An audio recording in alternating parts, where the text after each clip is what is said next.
Olá, tudo bem com você? Nós estamos estudando agora o livro do Apocalipse, o último livro, o livro da Revelação, e esse livro eu considero, de todos, o mais importante, porque ele se refere ao nosso futuro, o futuro da Igreja do Senhor Jesus. E hoje nós vamos dar continuidade a partir do capítulo 7, E esse capítulo em especial nós vamos ler do versículo 1 ao 8. Depois eu volto fazendo os comentários, lendo também os comentários do Bispo Macedo e algumas pesquisas das quais eu tenho feito para poder gravar esses vídeos. Então, como sempre, eu começo a oração pedindo a Deus que Ele nos abençoe e pedindo que você dê o seu gosto.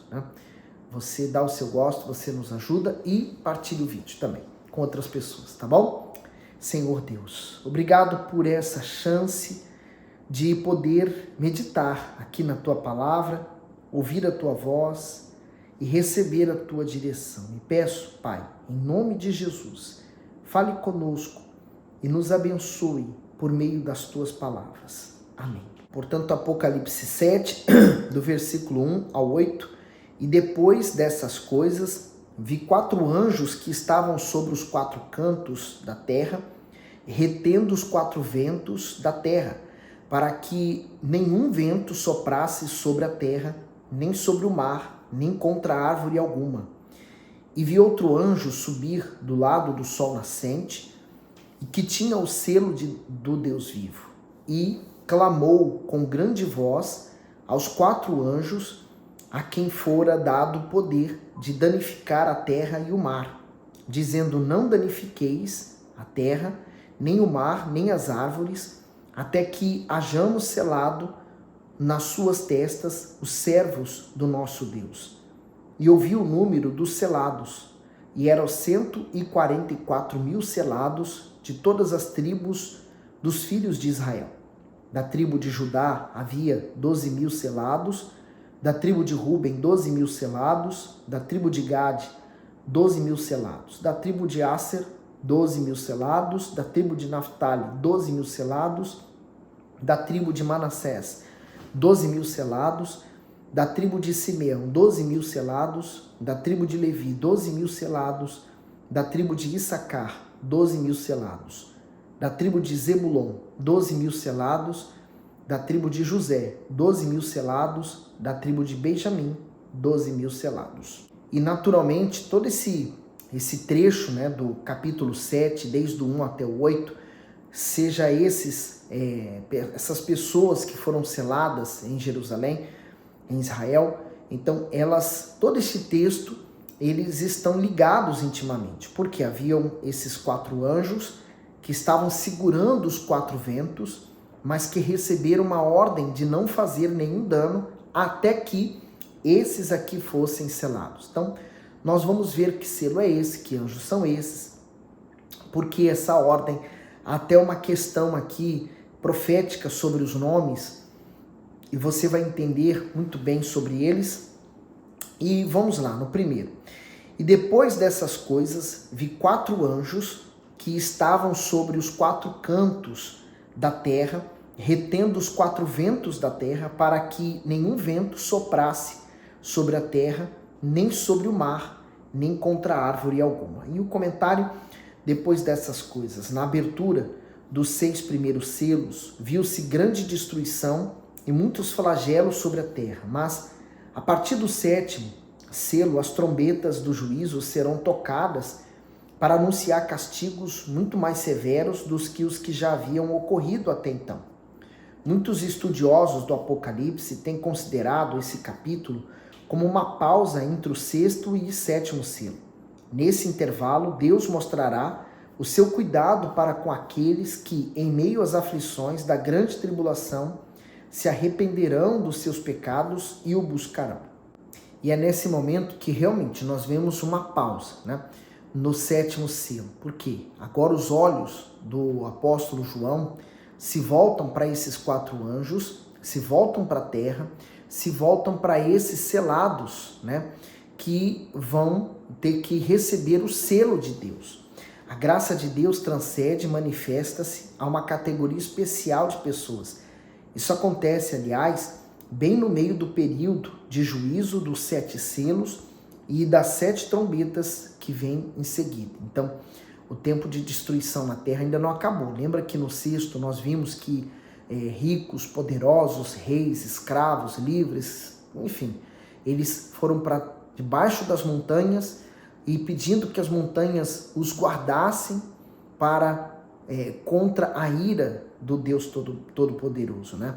Então, que os 4 poderes destruidores representados nos 4 ventos não podem simplesmente lançar-se sobre a terra indiscriminadamente, prova que o Senhor mantém o controle sobre a execução do juízo e a realiza com extremo cuidado. Então, nós vemos que todas as coisas que estão acontecendo no passo a passo que nós estamos lendo têm consequências, mas todas determinadas e vindas da parte de Deus.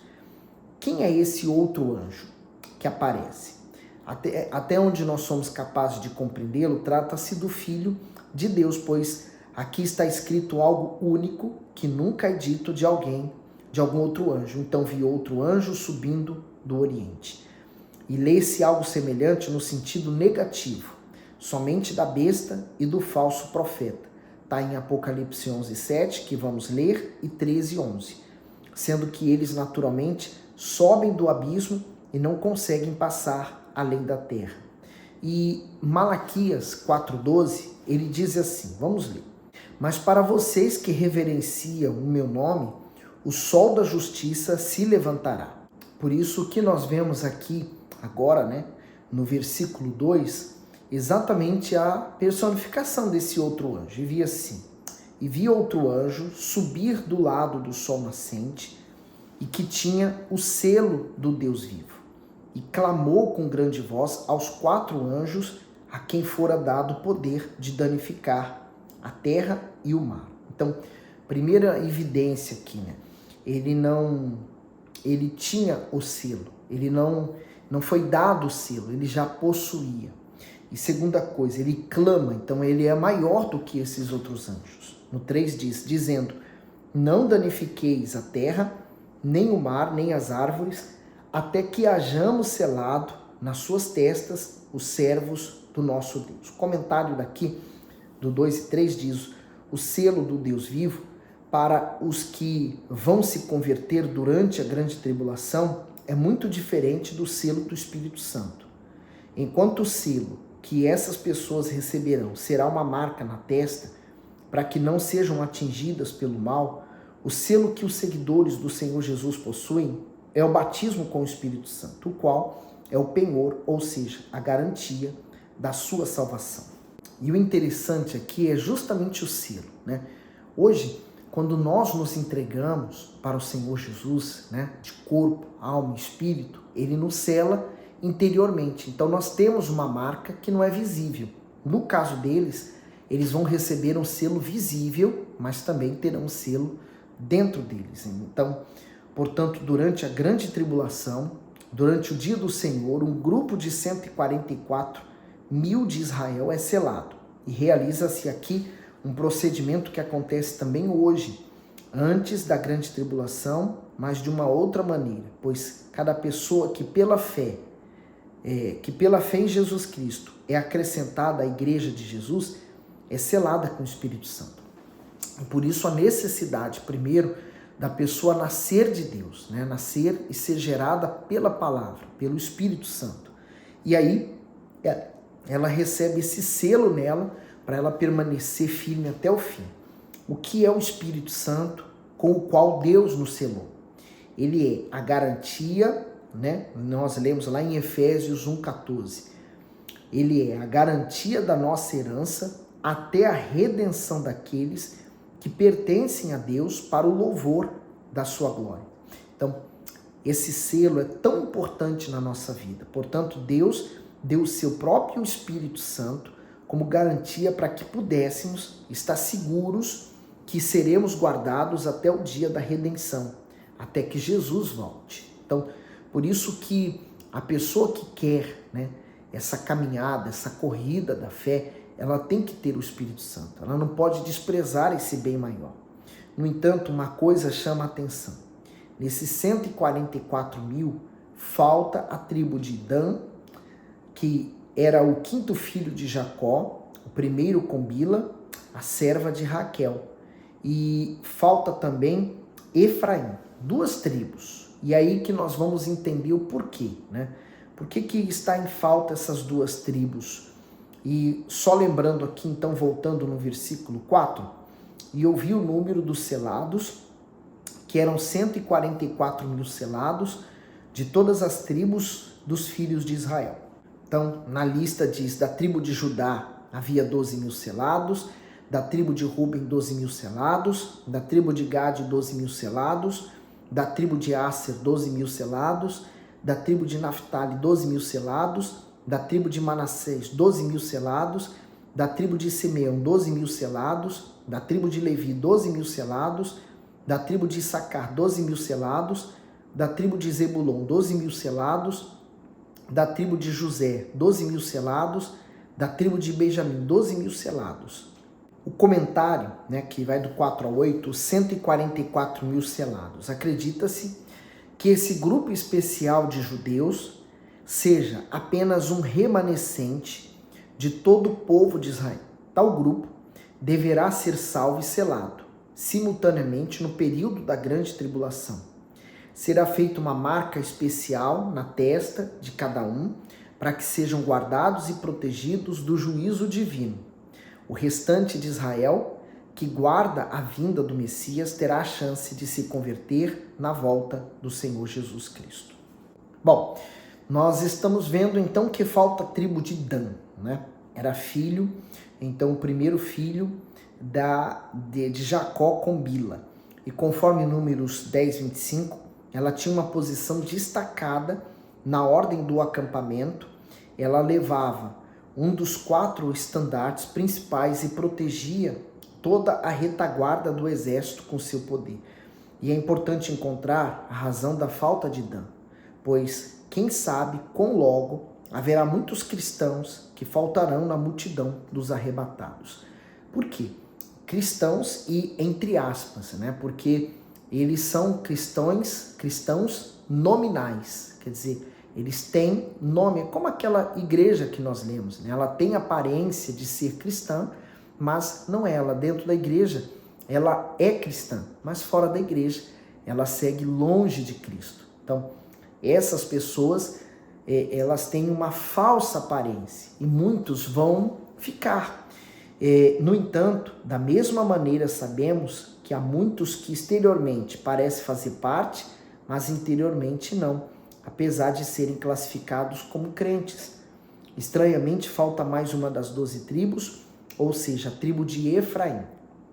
No seu lugar está José, e no lugar de Dan está Levi, que, como tribo sacerdotal, não tinha território em Israel, não tinha herança. E essa é a situação interessante com respeito a essa tribo, né?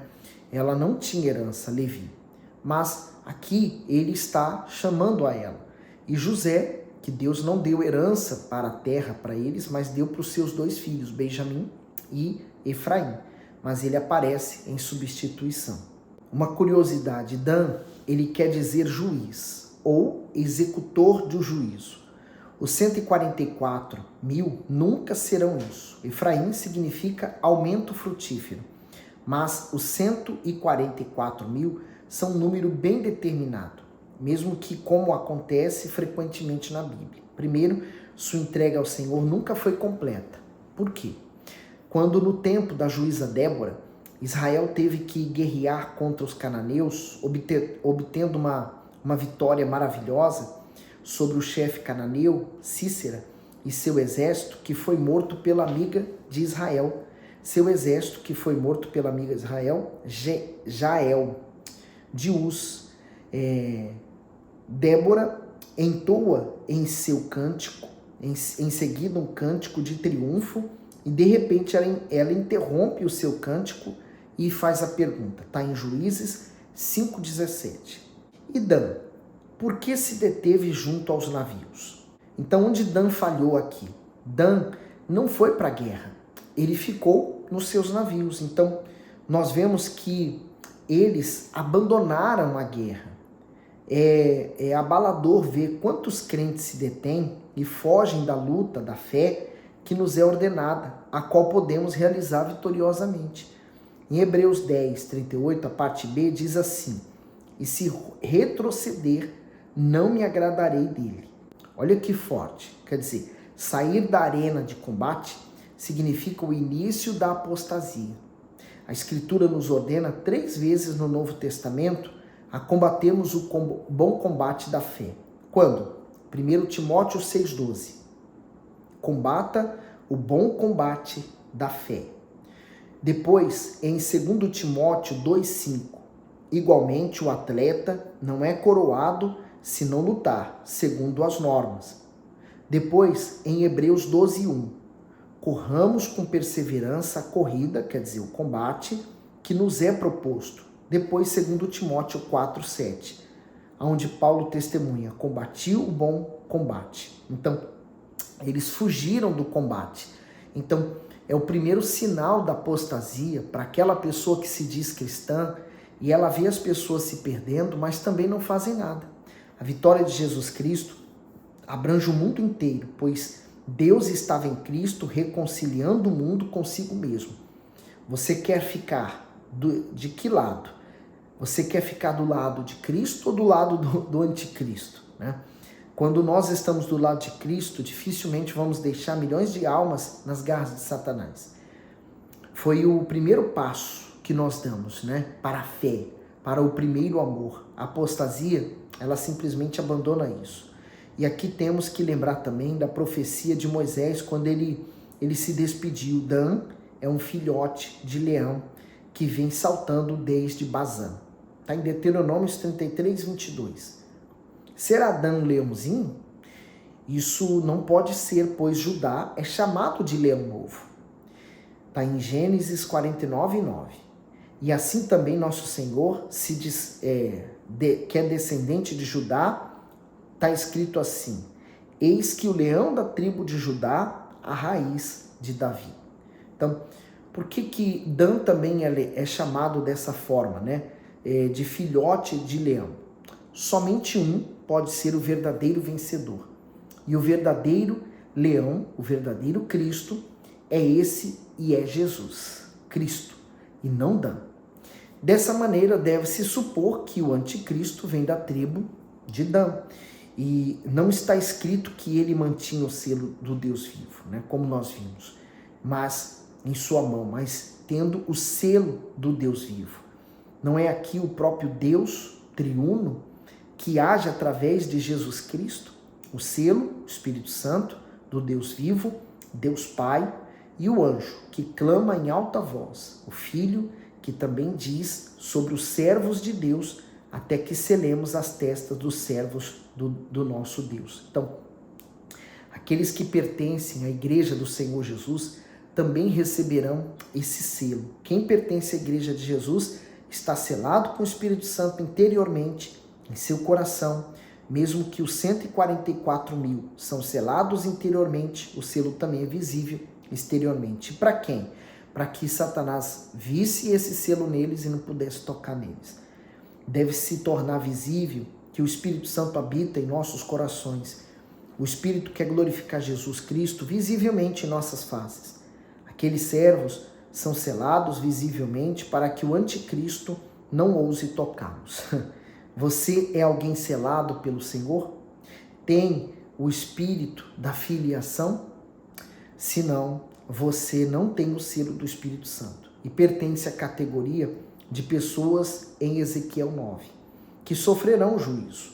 Não continue sendo miserável, infeliz, mas tome nesta última hora a mão transpassada, estendida de Jesus e deixe que ele perdoe e cele com o espírito da filiação. Você quer isso?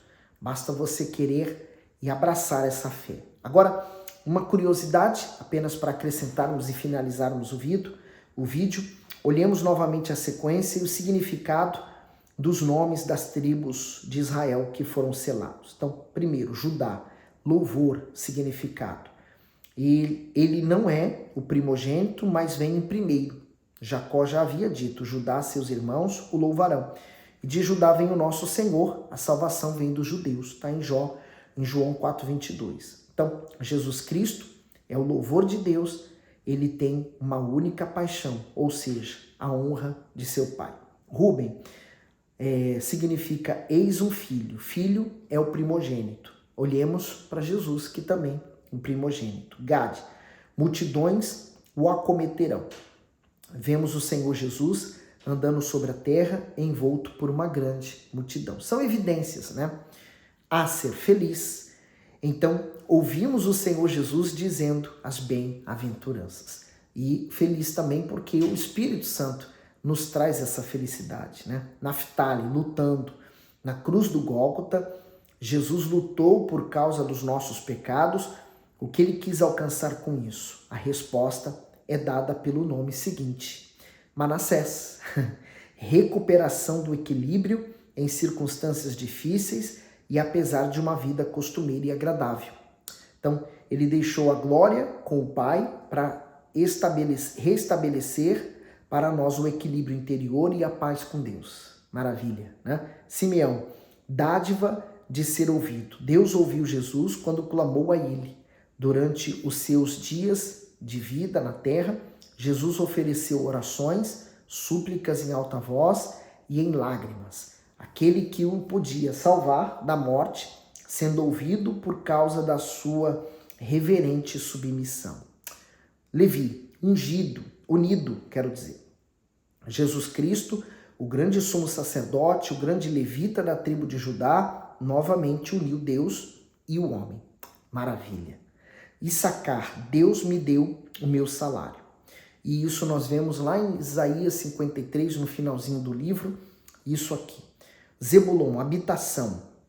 Jesus subiu ao céu, ele disse: na casa de meu pai há muitos aposentos. Se não fosse assim, eu teria dito a vocês: vou preparar lugar para vocês, e quando eu for preparar lugar, voltarei e vos levarei para mim, para que vocês estejam aonde eu estiver. Está em João 14, 2 e 3. José, ele multiplica. O Senhor Jesus quer acrescentar ainda muitos à sua igreja. Muitos ainda devem ser salvos e serão. Benjamim, filho da mão direita. Jesus Cristo está sentado à direita da majestade de Deus e nós vemos isso perfeitamente em Jesus. Eu fiz um quadro, eu vou colocar esse quadro agora para que você veja. Ele diz assim: louvor, Judá, eles tornam-se judeus que louvam a Deus. Pois, eis um filho, Rubem, eles agora veem o filho como seu Messias, a quem antes não queriam e não podiam ver. Multidões o acometerão. Gad, eles serão acometidos pelos seus perseguidores. Feliz, Aser, pois estão do lado do vencedor. Lutando, Naftali, eles combatem o bom combate da fé. Recuperação do equilíbrio interior em circunstâncias difíceis e apesar da perda de uma vida costumeira e agradável. Manassés, né? Após a longa separação e difícil recuperação, eles têm paz com Deus. Dádiva de ser ouvido, Simeão, eles experimentam essa dádiva de serem ouvidos e desejam ser. Unido, Levi, unidos com o Senhor, eles sabem. Deus me deu o meu salário, Issacar, mas anseio por uma habitação, Zebulon, morada celestial, apesar de não fazerem parte da igreja de Jesus. Ele multiplica, José, eles são um acréscimo. Filhos da mão direita, Benjamim, eles serão acrescentados ao Filho de Deus, à direita da majestade de Deus. Espero que você tenha gostado dessa explicação. Você vê como é que os textos se juntam e o significado desses 144 mil selados, o porquê eles foram selados, o significado deles para nós hoje, o significado deles para a igreja. Bom, nós tivemos agora uma pausa nos selos, nós vimos então esses selos sendo dado na testa desses judeus, desses homens que se converteram a Jesus e o aceitaram. Acreditamos que não seja apenas os 144, mas uma multidão muito maior, lembrando que naquele tempo se contava apenas os homens. Lembra, na multiplicação dos pães e peixes, só se contou homens, fora as mulheres e crianças. Então, esse número possa ser ainda muito maior. Mas, de qualquer forma, a Bíblia nos dá essa referência. E aqui está uma significação muito especial a respeito desses 144, de cada nome das tribos, o porquê delas e até a ordem delas está trocada do nascimento, porque elas têm um significado muito importante espiritualmente para nós. O melhor disso tudo é que se você está salvo, esse livro do Apocalipse nos alegra em saber que coisas tão maravilhosas Deus tem preparado para nós. Por isso que está escrito que nem olho viu, nem ouvidos ouviram e nem penetrou no coração humano que Ele tem preparado para nós. Olha, que Deus abençoe, até o próximo vídeo. Nós continuamos com a visão do apóstolo João.